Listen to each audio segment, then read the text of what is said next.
Muito bem, voltamos a falar direto da página do Jornal Visão Espírita, no YouTube e no Facebook, para mais uma gota de Espiritismo, mais uma gota do Evangelho no Lar, a visita de Jesus à nossa casa, literalmente falando. Sou Fábio Pereira, é uma honra, um prazer, um privilégio falar com todos e cada um de vocês, também na página do Centro de Estudos Espíritas Caibar Schutel no Facebook. Seja muito bem-vindo e ainda na página Jornalista Fábio Pereira, tanto no YouTube quanto no Facebook. Seja muito bem-vindo.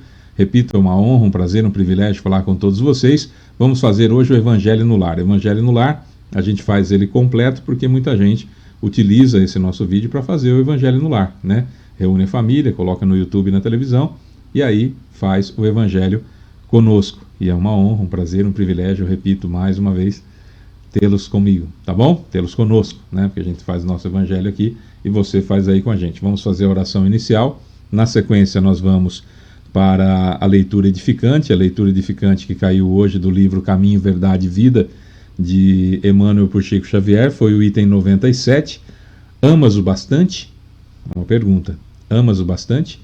Nós vamos ver o que Emmanuel tem a dizer, vamos explicar, depois nós vamos para o Evangelho segundo o Espiritismo, o meu está aqui, a minha versão é do IDE, Instituto de Difusão Espírita de Araras, tradução do Salvador Gentili.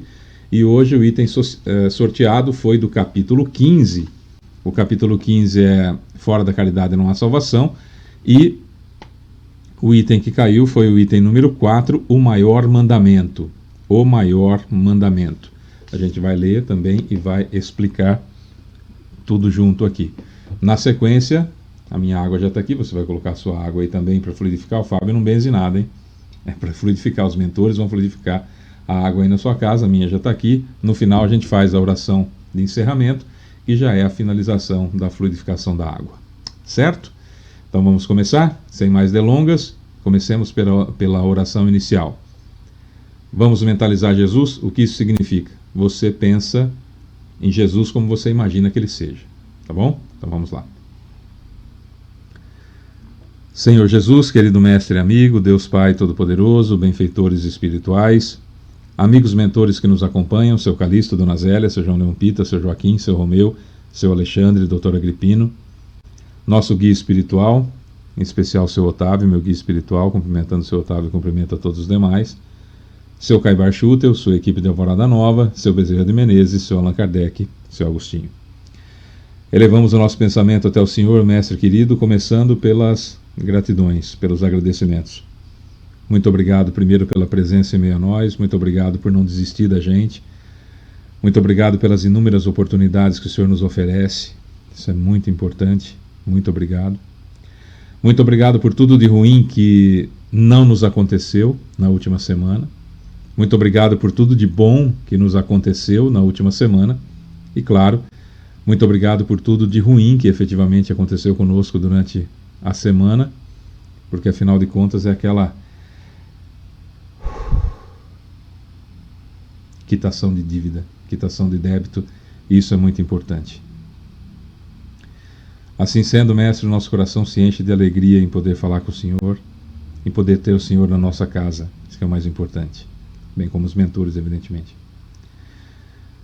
Nos pedidos, mestre, gostaríamos de pedir que o Senhor não olhe as nossas imperfeições, mas a fé que anima o nosso coração, o desejo de servir, o desejo de ser útil, a vontade de fazer o certo em vez do fácil, a vontade que nós temos de vencer a nós mesmos, que às vezes nem é tanta vontade assim, mas gostaríamos que o Senhor nos ajudasse, mesmo se a nossa vontade for pequenininha, para que a gente consiga vencer essas etapas que precisamos, com certeza, suplantar. Isso é importante.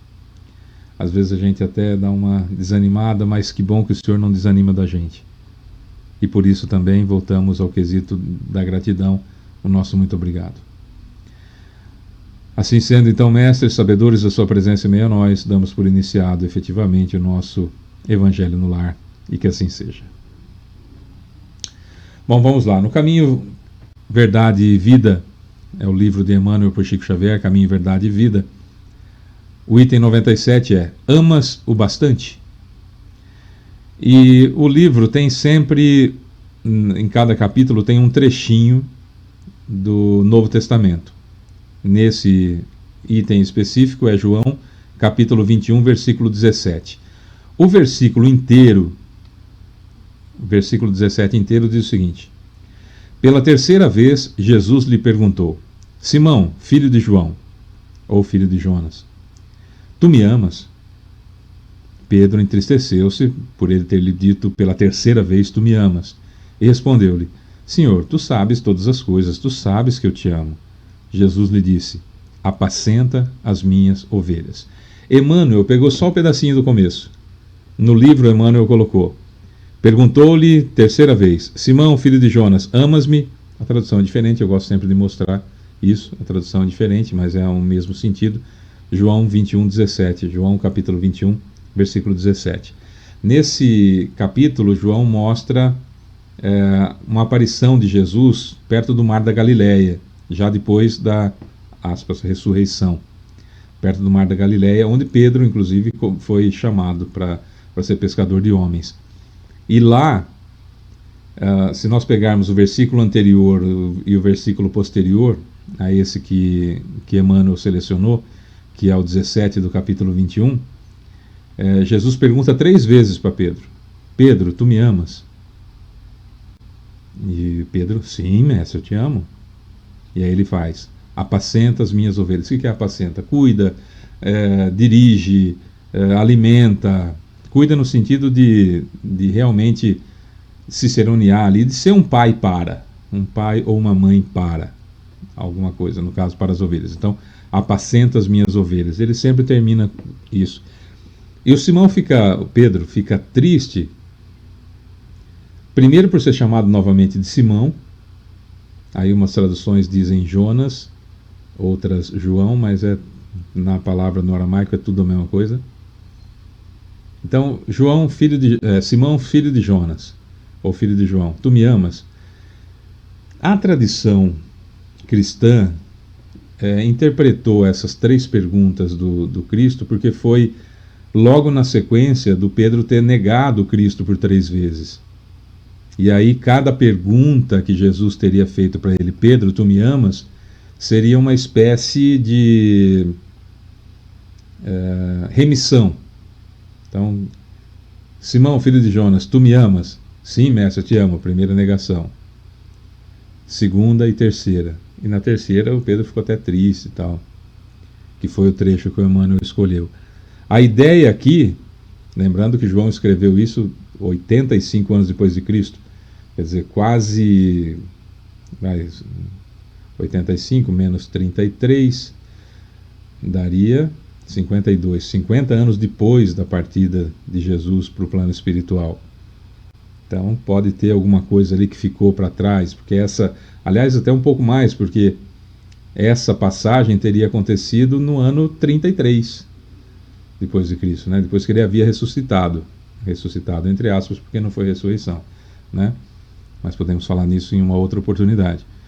Mas o fato é que João teria escrito isso 50 e poucos anos depois, né? Então ele deixou anotado, tá, tudo bem, tá tudo certo. Jesus teria conversado com os apóstolos ali no mar de Tiberíades, perto do mar da Galileia, que é a mesma coisa, né? Perto do mar da Galileia, falando com Pedro, Tiago, João, Tomé, Natanael e alguns outros que estavam ali, alguns pescadores inclusive. Então João teria visto isso. E João era muito novinho quando Jesus desencarnou. João teria 16 anos. Então 55 anos depois daria 71 anos. Muito velho para a época, extremamente velho para a época, mas ainda plausível, vai. Então, alguns historiadores falam 10 anos menos, mas o fato é que escreveu muitos anos depois da partida de Jesus. E essa ideia de que Jesus perguntou 3 vezes para Pedro se ele o amava veio depois da tradição cristã, é uma coisa mais querendo achar que tudo tem um significado. Pode ser que Jesus tenha querido dar esse significado? Pode. Mas também pode ser pode ser que não tenha perguntado 3 vezes, tenha perguntado uma vez só. Aí o João contou, né? Porque diz uma frase importante da neurociência, que as nossas lembranças, a nossa memória, perdão, a nossa memória não retrata lembranças, não retrata fatos. Vou falar de novo. A nossa memória não retrata fatos. A nossa memória cria lembranças. Cria lembranças. Por isso que quando a gente vai contar algo que a gente se lembra, sempre tem uma coisinha diferente, a gente sempre dá um toque um pouquinho melhor para um lado do que para o outro, a gente sempre tem um lado da história que a gente está contando, a gente sempre tem como que eu vou dizer, a gente sempre tem uma ideia de, como que eu vou falar, toma partido, a gente sempre toma partido, esse é o ponto, a gente sempre toma partido, e a nossa memória faz isso, né? A nossa memória faz isso e a gente, na realidade, a gente não relata um fato que aconteceu, a gente conta uma história, certo? Então, fica aí. Será que o João não fez isso porque ele entendeu? Falou, não, Jesus quis, perdão, Jesus quis redimir o Pedro, pode ser. Mas o fato é que está lá no Evangelho, e Jesus teria perguntado 3 vezes para Simão, Pedro, se ele o amava. Vamos ver o que é que o Emmanuel tem a dizer sobre isso, porque o título do capítulo, do livro Caminho, Verdade e Vida, é Amas bastante? Então vamos lá. Perguntou-lhe 3ª vez, Simão, filho de Jonas, amas-me? Aos aprendizes menos avisados, é estranhável que Jesus houvesse indagado do apóstolo por 3 vezes quanto à segurança de seu amor. O próprio Simão Pedro, ouvindo a interrogação repetida, entristecera-se, supondo que o mestre suspeitasse dos seus sentimentos mais íntimos. Contudo, o ensinamento é mais profundo. Naquele instante, confiava-lhe Jesus o ministério da cooperação nos serviços redentores. O pescador de Cafarnaum ia contribuir na elevação de seus tutelados do mundo, ia apostolizar, alcançando valores novos para a vida eterna. Muito significativa, portanto, a pergunta do Senhor nesse particular. Jesus não pede informação ao discípulo com respeito aos raciocínios que lhe eram peculiares, não deseja inteirar-se dos conhecimentos do colaborador relativamente a ele, não reclama compromisso formal. Pretende saber apenas se Pedro o ama, deixando perceber que com o amor as demais dificuldades se resolvem. Se o discípulo possui suficiente provisão dessa essência divina, o amor, a tarefa mais dura converte-se em apostolado de bênçãos promissoras.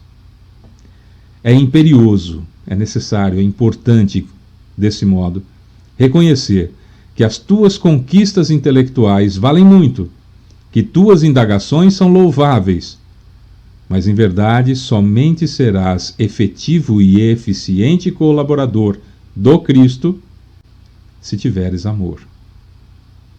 Vou ler de novo. É imperioso, desse modo, reconhecer que as tuas conquistas intelectuais valem muito, que tuas indagações são louváveis, mas em verdade somente será efetivo e eficiente colaborador ou cooperador do Cristo se tiveres amor. De repente Jesus pode perguntar para você, de repente Jesus pode perguntar para mim, se perguntar para mim, Fábio, você me ama? Amo, claro. Para o apóstolo, ele não teve que fazer a segunda pergunta. Talvez para nós ele tenha que fazer a segunda pergunta, e a segunda pergunta é: quanto? E a terceira pergunta talvez fosse: até que ponto?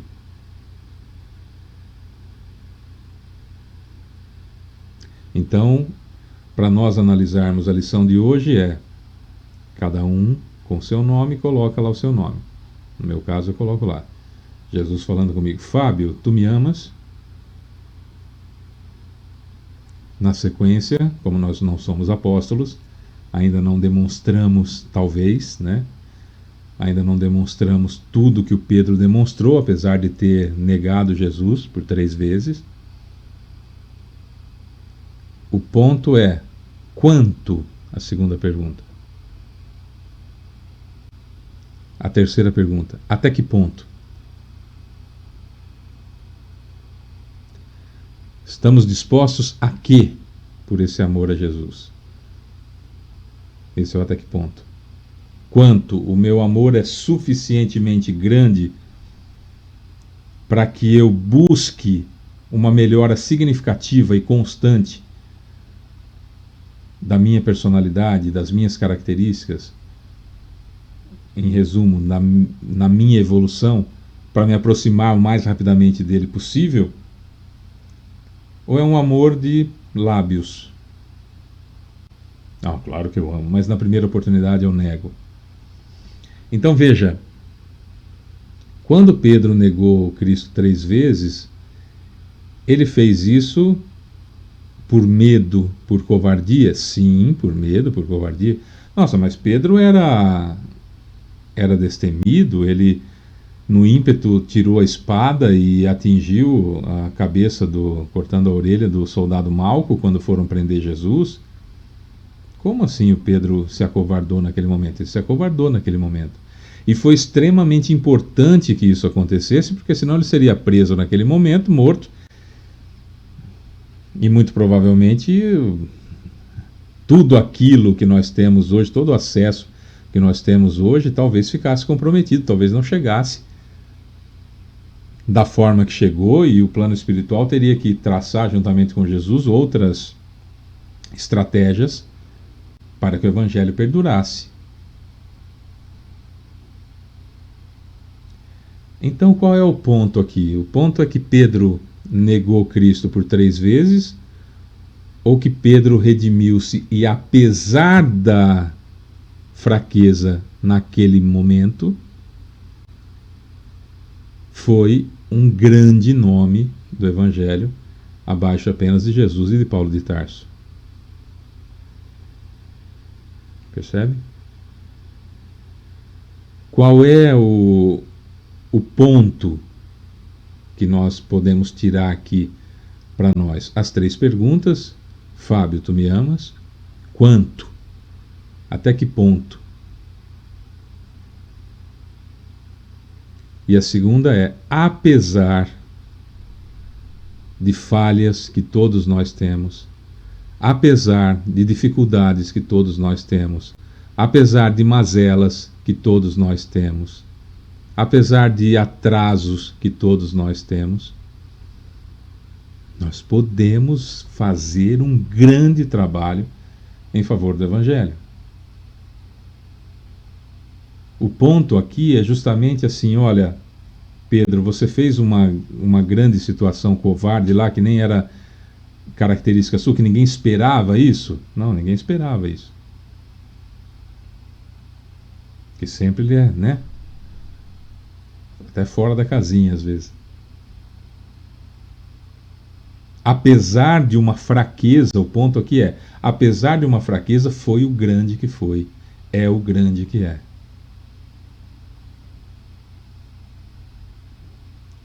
Então o ponto é, analise-se.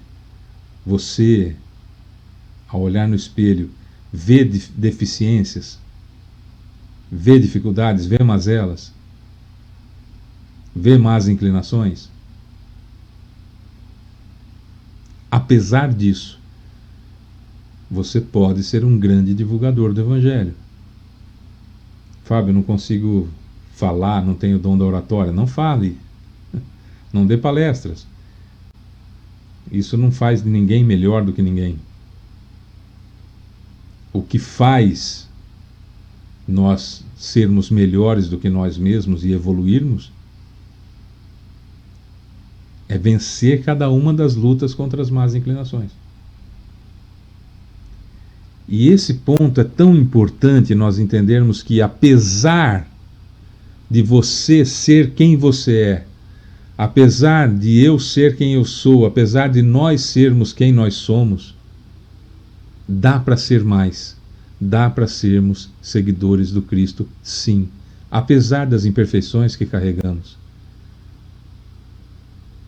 Malgrado, se quiser usar uma palavra, malgrado as imperfeições que nós temos.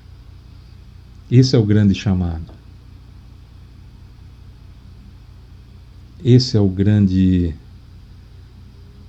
conteúdo da nossa conversa hoje, do nosso Evangelho no Lar. Apesar de você, de eu, de nós sermos quem nós somos,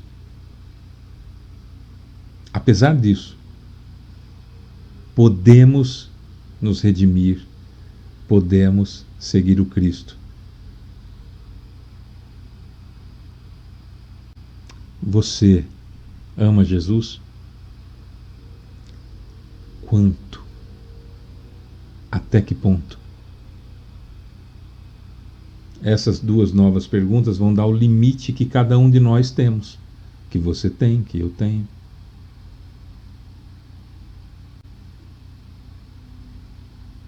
Insista nesse limite, para que ele seja cada vez maior. Como que eu faço isso?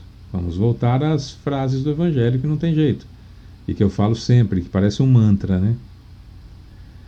Reconhece-se o verdadeiro espírita por sua transformação moral e pelos esforços que faz para domar suas más inclinações. Reconhece-se o verdadeiro espírita por sua transformação moral. Eu acrescento, descobriu que é errado, para de fazer. E pelos esforços que faz para domar suas más inclinações. Luta diária para não fazer de novo a mesma bobagem. E se perdeu, luta de novo. E se perdeu, luta de novo. E se perdeu, luta de novo. Ganhou, luta de novo. Ganhou de novo, luta de novo. Perdeu, luta de novo. E vai lutando todo dia. Isso é ser espírita. Então, como eu dizia no último domingo, no bate-papo sobre o espiritismo, eu preciso descobrir quais são as minhas más inclinações para lutar contra elas. Ótimo, já aprendemos isso no domingo. Hoje vem a resolução de um dos grandes entraves que todos nós estamos sujeitos. Eu deixei de fazer o Evangelho há algum tempo, por um período, porque eu achava que eu não devia estar aqui falando.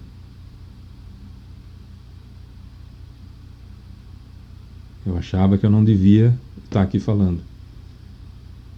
Porque eu ouvi que talvez eu não fosse digno de falar sobre Jesus. E não sou mesmo, porque sou imperfeito. Mas aí eu descobri que a minha imperfeição não é nenhum crime, não é nenhuma coisa errada, é simplesmente uma imperfeição que todos nós temos. Uma dificuldade que eu tive para perdoar. E essa dificuldade que eu tive para perdoar barrou eu estar aqui falando com vocês. Até que eu fui estudar novamente. Até que eu fui necessário. Até que alguém precisou conversar. Precisou do meu ombro. E aí eu vi que, apesar dessa deficiência, eu tinha muita coisa para poder servir. Então, quando veio a pergunta, Fábio, você me ama? Sim, mestre. Quanto? O quanto a minha evolução permite hoje. Até que ponto? Até o ponto de esmagar a dor no meu peito e esquecer de mim para poder falar do Cristo. Nossa, Rob, você está falando que você é exemplo? Só se for mau exemplo.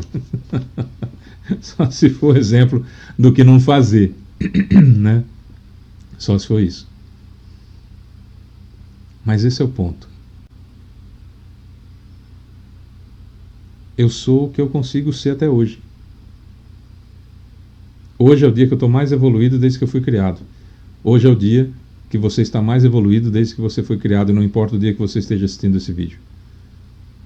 Hoje é dia 22 de julho de 2026, dia que eu estou gravando. O Evangelho vai toda quarta no ar. Se você assistir isso daqui 10 anos do dia da gravação, vai ser o dia que você está mais evoluído desde que você foi criado. Se você assistir hoje, dia 22, é o dia que você está mais evoluído desde que você foi criado. Se você assistir amanhã, dia 23, vai ser o dia que você está mais evoluído desde que você foi criado, porque é assim. A gente nunca volta. Vou falar um pleonasmo. A gente nunca volta para trás. A gente nunca retrograda, a gente nunca evolui. A gente só evolui. No máximo estaciona. Estacionado, você está no mesmo ponto, é mais evoluído desde que você foi criado. Ponto. Certo? Fábio, tu me amas? Sim, mestre. Quanto? Quanto meu coração imperfeito consegue? Até que ponto? Ao ponto de esmagar a dor no meu peito para servir. Troque o nome, coloque qualquer nome que você queira, o seu nome, nome de quem você gosta. O efeito vai ser exatamente o mesmo. Portanto, não é o Fábio que é exemplo, pelo amor de Deus, o exemplo é o Cristo. Qual ser mais perfeito, perdão, qual ser mais perfeito que já habitou a terra para servir de guia e modelo para a humanidade? Guia, aquele que eu devo seguir, modelo, aquele que eu devo copiar. Qual ser mais perfeito que já habitou a terra para servir de guia e modelo para a humanidade? Resposta: Jesus. Esse é o nosso guia, esse é o nosso modelo. O que eu estava dizendo aqui é só exemplificando a situação, tá bom? No Evangelho segundo o Espiritismo, no capítulo 15, que é o fora da caridade não há salvação, o item que caiu hoje foi o maior mandamento. Você vê que tudo está ligado, né? Mas os fariseus, esse trecho está em Mateus capítulo 22, versículos de 34 a 40, que Kardec utilizou. Mas os fariseus, tendo sabido que ele tapara a boca aos saduceus, reuniram-se. E um deles, que era doutor da lei, veio-lhe fazer essa pergunta para o tentar. Mestre, qual é o maior mandamento da lei? Jesus lhe respondeu: Amareis o Senhor teu Deus de todo o teu coração, de toda a tua alma e de todo o teu espírito. Eis aí o maior e o primeiro mandamento. Eis o segundo, que é semelhante a esse. Amareis vosso próximo como a vós mesmos. Toda a lei e os profetas estão contidos nesses dois mandamentos. Toda a lei e os profetas estão contidos nesses dois mandamentos. É muito difícil amar ao próximo se você não se ama. Se você identifica pelo autoconhecimento, que nós falamos muito isso no vídeo anterior, que é o vídeo do bate-papo sobre espiritismo, que nós fizemos ao vivo no último domingo. Está aí, está gravado, está no YouTube, está no Facebook.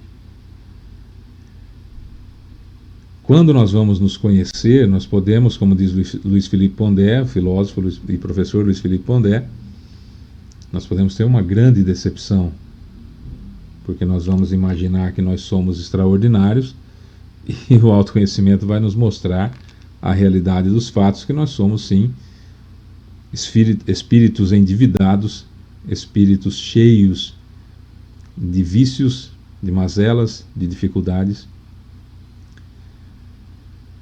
E isso pode deixar a gente meio abalado. E aí nós vamos deixar de nos amar. Ou pelo menos vai abalar um pouco aquele sentimento que eu tenho por mim. Isso naturalmente vai comprometer o meu amor pelas outras pessoas, se eu deixar. Porque se a premissa é que eu devo amar ao próximo como a mim mesmo, se eu não me amo, o que eu vou ter por outras pessoas vai ser devoção, vai ser dependência emocional, vai ser inveja, vão ser sensações e não o sentimento que é o amor.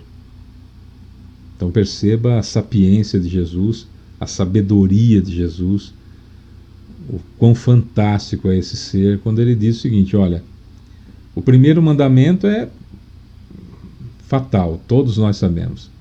Amar a Deus sobre todas as coisas, de todo o vosso coração, que é o corpo, de toda a vossa alma, que é o perispírito, de todo o vosso espírito, que é efetivamente o que nós somos. E o segundo é semelhante a esse: amar ao próximo como a si mesmo. Como que eu vou amar a Deus se eu não me amo? Vai ser complicado. Como eu vou amar o próximo se eu não me amo? Vai ser complicado. Conhecendo as deficiências, conhecendo as mazelas, e com essa técnica extraordinária que Jesus deu para o Pedro e que o Emmanuel lindamente traz para a gente no Caminho, Verdade e Vida, livro psicografado por Chico Xavier, que é entender que apesar das deficiências que eu tenho, apesar das más inclinações que eu tenho, eu ainda sou capaz de trabalhar pelo Cristo e ainda sou capaz de amar, me dá uma situação muito simples na cabeça, que é: poxa vida, eu preciso me amar porque, afinal de contas, com defeitos, com dificuldades, com mazelas, com más inclinações ou não, continuo sendo filho de Deus e continuo tendo dentro de mim a capacidade de servir. E esse autoconhecimento com essa cura, que é uma cura isso que Jesus disse para o Pedro e que Emmanuel traz para a gente hoje, é a cura do meu eu. Porque não me torna um sujeito, eu sou assim mesmo, Deus me fez assim, eu sou assim mesmo, então que se lasque. Não é isso. Isso é vagabundo. Isso é uma pessoa mal intencionada. É aquele sujeito que sente aqui dentro uma tristeza profunda pelo fato de ter más inclinações, pelo fato de não ter atingido a perfeição ainda, mas que apesar disso tem muita vontade de servir, tem muita vontade de ser útil, e a opinião do outro não vai fazer diferença mais na vida dele. Porque a dor que saiu do outro naquela agressão que a gente recebeu, não é nossa, é dele, é da outra pessoa. E o outro não pode me definir. Quem me define sou eu. E Jesus é muito claro nisso quando ele chega para o Simão e fala: por que você está triste, cara? Você é o Simão. Eu escolhi você porque você tem essa característica.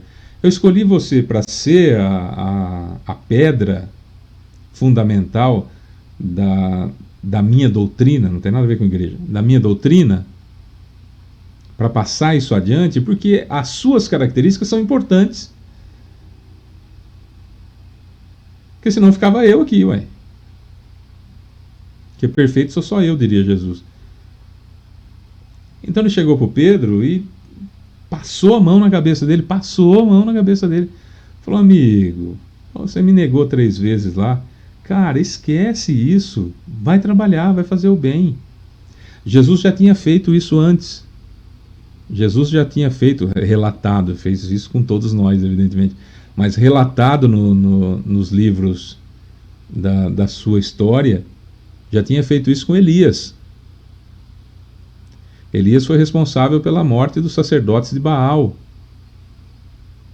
Elias foi lá e fez aquela famosa aposta da fogueira que seria acesa e tal.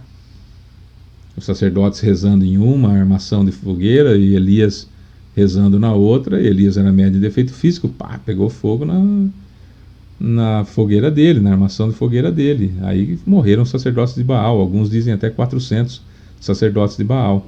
E que um deles seria Salomé, que depois pede a cabeça de João Batista, que é a reencarnação de Elias. Elias, antes de morrer, depois que aconteceu isso, Elias entrou em depressão, falou: nossa, o que eu fiz, cara? Nossa, olha que barbaridade. Eu vou ensinar vou ensinar sobre Deus, da misericórdia divina, tal e coisa e tal, e vou lá e mato os caras. Ele ficou muito mal. E Jesus então aparece para ele e fala assim: ô amigo, Ninguém sabia nem do nome de Jesus ainda, porque Jesus não tinha nascido, né? Isso foi 600 anos antes de Jesus nascer. Jesus chegou para ele e falou assim: ô amigo, você está triste? O que aconteceu? Então, rapaz, eu fiz aí, matei lá e tal. Falou: depois a gente vê isso. Você não tem um trabalho para fazer? Não se deixa abater. Todo mundo comete erro. Eu, antes de ser perfeito, cometia erro também. Jesus dizendo, não é o Fábio, pelo amor de Deus. Jesus dizendo, antes de eu ser perfeito, cometi erro, filho. Não tem jeito, ninguém chega à perfeição acertando todo dia, não tem como. Também tive defeitos, hoje não tenho mais. Mas para chegar até aqui tive que vencer, agora não podemos ficar desse jeito. Então vai, Elias, levanta, amigo, vai. Você fez bobagem? Fez, depois acerta. E Elias então se encheu de vontade novamente e foi. E foi o grande profeta Elias. Quando ele reencarna como João Batista, primo de Jesus, ele se reencontra com quem? Com o sacerdote de Baal, encarnado como a mãe da Salomé. Não é nem a Salomé, a mãe da Salomé. Esqueci o nome dela agora, Herotildes, acho que é. A mãe da Salomé. E ela então vai, tá ali, coisa e tá ali, cabeça de João Batista numa bandeja de prata. Ele decapitou os sacerdotes de Baal e foi decapitado como João Batista. 600 anos depois ele vai e quita a dívida. Certo? Mas ficou abatido. O Paulo, a mesma coisa. Saulo de Tarso saiu atrás do Ananias para matar o Ananias, porque tinha convertido, na cabeça dele tinha convertido Abigail, que era o grande amor da vida dele. E aí, chegando à cidade de Damasco, Jesus aparece para ele e fala: e aí, mano, qual é? Não foi assim que Jesus falou, claro, né? Jesus falou: Saulo, por que me persegues? Ele assusta, a luz de Jesus é intensa, cega ele cai do cavalo e fala: o que queres de mim?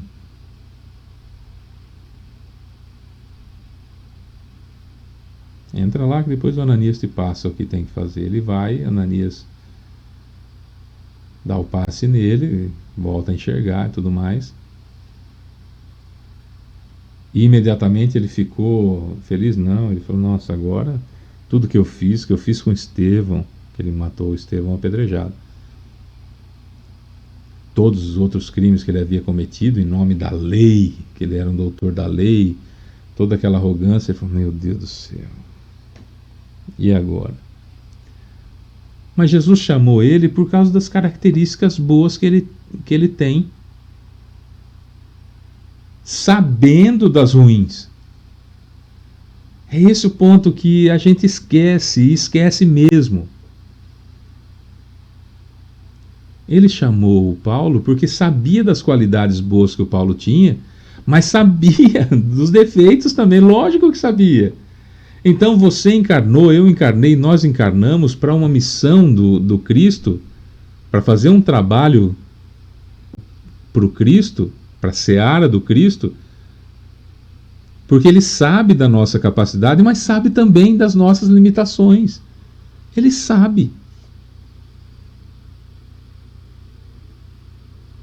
Mas nós temos vergonha delas e é ótimo que isso exista. É maravilhoso que isso exista. Porque quem tem vergonha na cara tem vergonha das mazelas. Lógico que tem. E às vezes a gente murcha. Às vezes a gente desiste. Às vezes a gente não se acha digno. Às vezes a gente deixa o ciúmes chegar e impedir que a gente faça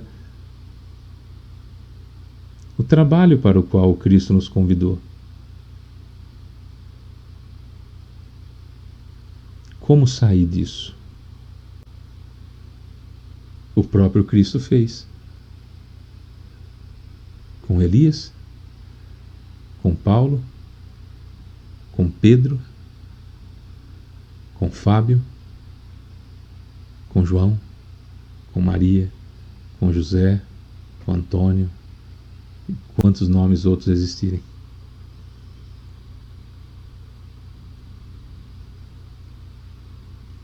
E está fazendo agora com cada um de nós.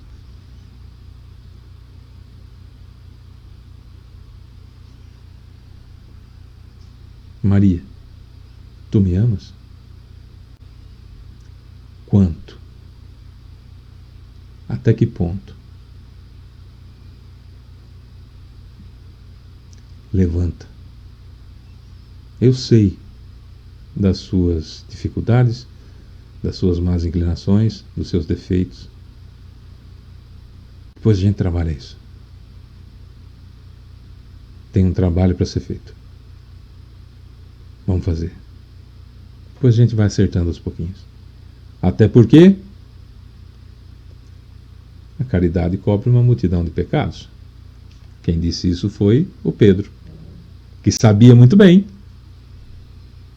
Ele não falou isso porque ele achava, não, ele falou que ele sabia. Na carta aos Romanos, ele escreve: a caridade cobre uma multidão de pecados. Ele sabe disso, porque foi com ele isso que aconteceu. Foi com Paulo que aconteceu. Foi com Elias o que aconteceu. E tantos, e tantos, e tantos, e tantos outros. É um pouquinho diferente com Davi. Com Davi é um pouquinho diferente. Davi era uma pessoa execrável, assassino, uma pessoa terrível. Mas a tradição colocou ele como sendo bom, tal e coisa e tal, então fizeram vista grossa para o monstro que ele era, exaltando a parte boa que ele tinha. É diferente. E tem gente até hoje que faz isso. Inclusive uma grande parte da extrema-direita mundial tem como guru um sujeito que idolatra o Davi e que simplesmente excluiu todo o resto dos livros sagrados, inclusive o Evangelho, para focar só nisso e está querendo criar uma ordem mundial em cima dessa situação, em cima dessa figura. Inclusive aqui no Brasil tem muita gente trabalhando com a estrela de Davi, tal e coisa e tal. Então, atento, fica atento, cuidado. Aí com o Davi é um pouquinho diferente. É um monstro que se deixou de lado para prestar atenção na coisa boa. É diferente de Pedro, que tinha as mazelas e que, apesar delas, é um grande sujeito. De Paulo, que tinha as mazelas e, apesar disso, era um grande sujeito. De Elias, que tinha as mazelas, que, apesar disso, era um grande sujeito. De você, eu, nós, que, apesar das mazelas, temos um trabalho do Cristo para ser executado. É diferente. É diferente. O maior mandamento é amar a Deus sobre todas as coisas, de todo o teu coração, de toda a tua alma, de todo o teu espírito. O segundo, como disse Jesus, é amar ao próximo como a si mesmo. Eu preciso me amar para poder amar ao próximo e a Deus, senão não consigo fazer isso. Então eu preciso entender que, apesar das minhas mazelas, eu trabalho por Cristo. Ok. Deixo de lado as minhas mazelas porque quero posar de bom moço, isso é bandido. Percebeu a diferença? É isso. Vamos elevar mais uma vez o pensamento até Jesus. Eu acho que travou a minha câmera. Acho não, travou a minha câmera. Espera aí, vamos ver o que eu faço. Voltei? Voltei. Estava travadinho, né? Então, tá aqui a minha água. Você vai pegar a sua aí também. Os mentores já fluidificaram. E agora a gente vai fazer a nossa oração final e ali a gente vai pensar na pessoa ou pessoas que nós gostaríamos que essa água fosse um grande remédio para que haja aí uma conformação final. Tá bom? Então vamos lá. Elevemos mais uma vez o pensamento até Jesus. Senhor Jesus, querido mestre e amigo, Deus Pai Todo-Poderoso, benfeitores espirituais nomeados e não nomeados que estiveram conosco até agora, nosso muito obrigado. E claro, mestre querido, muito obrigado pela sua presença em meio a nós. Nossa gratidão também ao seu Caibar Schutter, à sua equipe de Alvorada Nova, seu Bezerra de Menezes, seu Allan Kardec e seu Agostinho. O que dizer, né, Senhor? Se não obrigado outra vez. Obrigado, obrigado, obrigado pelas pessoas que colocam no nosso caminho, pela oportunidade que o Senhor nos dá de recomeçar, pelas vezes que o Senhor nos abraça e diz: vamos lá, vamos começar de novo. Pela vista grossa que às vezes o Senhor faz na nossa mazela, dando um servicinho para nós ali, fala: vai, cresce, cresce, cresce, evolui, vamos deixar para trás isso aí. Vai fazer a caridade, vai fazer o bem, para cobrir isso aí. Não quero que você sofra, não. Toda vez que o Senhor fala isso com a gente, obrigado, mestre, de coração. Para encerrar o nosso evangelho, então, pedimos ao Senhor que, por favor, receba com carinho o pensamento de cada um de nós acerca das benfeitorias, as benesses dessa água e para quem nós gostaríamos que fosse.